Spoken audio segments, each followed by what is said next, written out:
Estamos hoy con la pregunta, ¿qué hacemos cuando nos encontramos con un pasaje difícil, un pasaje que no entendemos en la Biblia? Rafael, ¿qué consejo nos puedes dar sobre qué hacer cuando estamos leyendo, estudiando y no entendemos lo que estamos leyendo?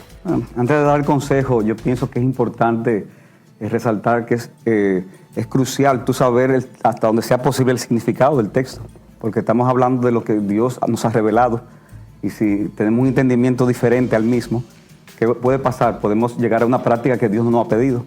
De modo que es importante el tema. Yo pienso que lo primero es buscar la iluminación del Espíritu Santo, clamar a Dios, como decía el salmista, abre mis ojos y miraré las maravillas de tu ley.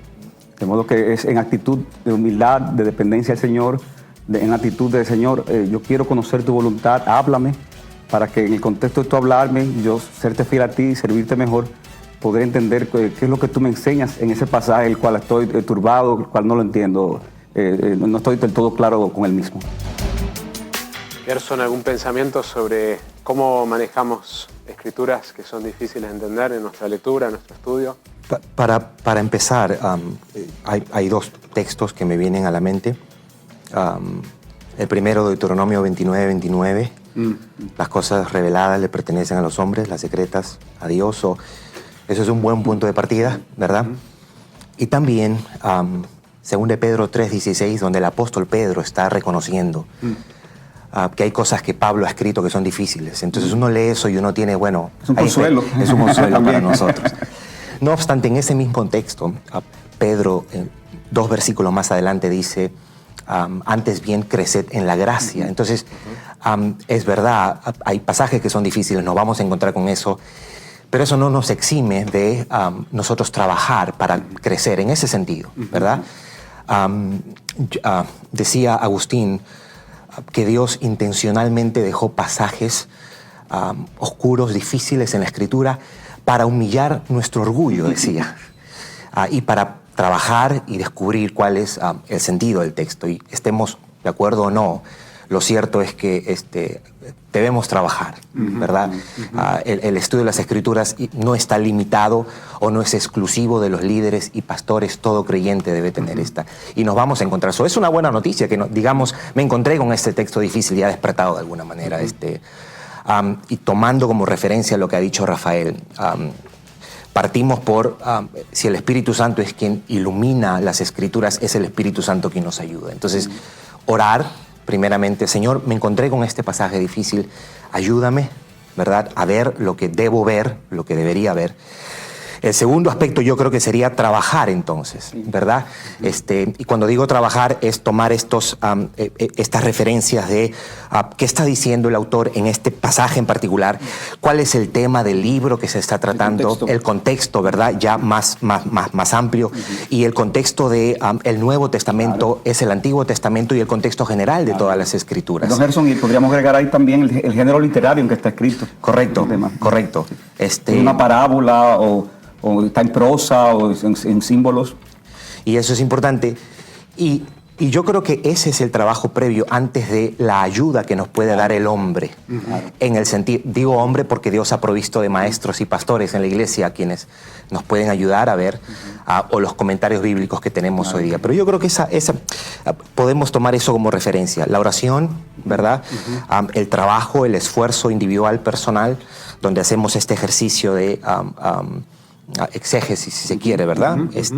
Y después buscar la ayuda de los recursos que hay disponible, entiéndase, el pastor en mi iglesia local, los líderes en mi iglesia local, y el comentario bíblico que me puede ayudar, o la Biblia de estudio que nos puede ayudar también. Podemos decir entonces que hay un equilibrio entre el rol del Espíritu Santo y el esfuerzo mío, que no es solamente el Espíritu Santo me lo va a dar automáticamente, el significado sin un esfuerzo, pero tampoco es un esfuerzo humano aislado de la dependencia del Espíritu Santo. Ambos elementos están presentes. De la misma manera podemos decir que hay un equilibrio en acercarnos al texto bíblico y buscar primero nosotros observar y esforzarnos en dependencia del Espíritu Santo, pero tampoco aislarnos de la bendición de poder consultar a otros. Correcto, claro. Sea nuestro pastor, sea un comentario bíblico, sea personas que viven hoy o vivieron antes, que han pensado sobre ese texto y quizás tengan algo de luz para arrojar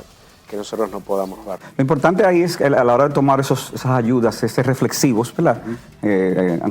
Aunque lo haya dicho cualquier persona importante, nuestra autoridad final es la palabra de Dios y debemos en ese sentido ver que si nos hace sentido con el texto, pero debemos aprovechar definitivamente esos recursos que Dios nos ha dado. Otra cosa que no quería que se dejara de mencionar es la importancia de usar otras versiones de la Biblia, porque recuerden que la Biblia fue escrita en griego, hebreo, arameo. A la hora de las traducciones son hechas por hombres. Y en ese sentido puede ser que el texto con el que tenemos dificultad, en la versión que estamos leyendo, tal vez la Reina Valera, si lo consultamos con la Biblia de las Américas o la Biblia textual, tal vez eso nos pueda dar más luz.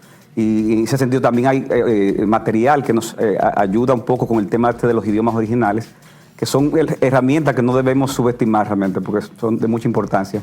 En el pasaje donde Pablo le dice a Timoteo, procura presentarte como obrero que no tienes nada de qué avergonzarse, un obrero aprobado.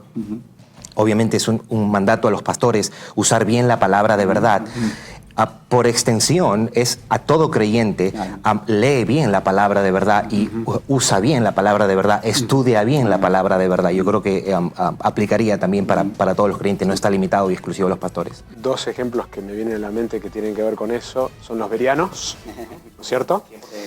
Que escuchaban al apóstol Pablo y examinaban diariamente con las Escrituras. Eso es lo que yo anhelo como pastor en mi iglesia. La autoridad no soy yo, sino es la palabra de Dios, es Cristo mismo a través de su palabra, que la congregación crezca en examinar para ver si lo que yo estoy diciendo es conforme a la Escritura. Recuerdo una vez John Piper en una conferencia dijo, tengo una convicción exegética, es decir, tengo una convicción acerca de lo que el texto dice y quiero que la pongan a prueba. Está pidiendo la audiencia, eso es la reforma, uno de los elementos es la autoridad está en las Escrituras. Lutero quería que las personas tengan acceso para que puedan examinar si lo que la persona que está proclamando es conforme a eso. Y por eso el punto de partida, cuando nos encontramos con un texto difícil, es nosotros luchar con el texto. Pero sí hay un momento, por supuesto, que podemos y debemos acudir a la sabiduría de otros que han estudiado ese pasaje y que pueden arrojar luz. Algunas herramientas prácticas, pasos prácticos, consejos prácticos en lo que es la hermenéutica.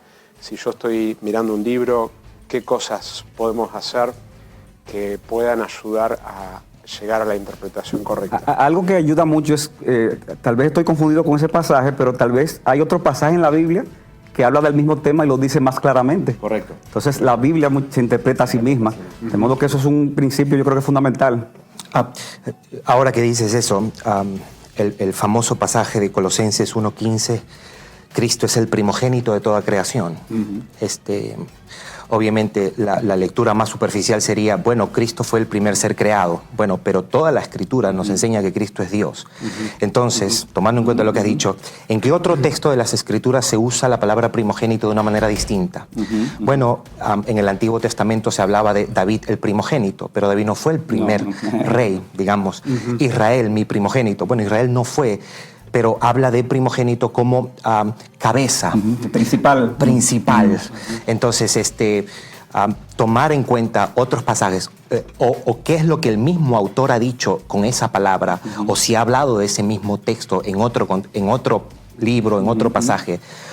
Yo creo que son herramientas que deberíamos tomar en cuenta. Y de todas maneras, en la medida que más leemos la Biblia, la misma Biblia es la herramienta para seguir interpretando. Y al final, creo, es una buena señal saludable de que alguien encuentre pasajes difíciles y se quede inquieto por eso.